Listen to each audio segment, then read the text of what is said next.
স্যারের সঙ্গে আমরা তিনজন কাজ করেছিলাম, আমি, স্বাধীন খসরু, ফারুক আহমেদ এবং নুহা হুমায়ুন, ঠিক এই তিনজনকে নিয়ে কাজ করলেন।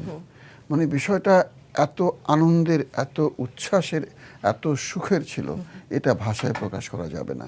সকাল 7টার সময় টোটাল ইউনিট রেডি, ডিরেক্টর মনিটরের সামনে বসে গিয়েছেন সকাল 7টায়, এটা ভাবাই যায় না। নুহা হুমায়ুন সকাল 7টায় মনিটরের সামনে বসে যেতেন এবং আমরা 5:30টায় উঠে যেতাম, ভোর 5:30টায়।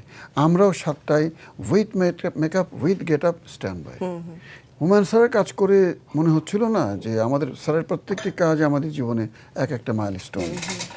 এবং নুহা হুমায়ুনের কাজ করে আমরা ওই 5 দিন মনে হচ্ছিল যে সেই হুমায়ুন স্যারের মধ্যে আমরা রয়ে গিয়েছি। এবং শুটিংও হচ্ছিল নুহাসপল্লীর আশেপাশে।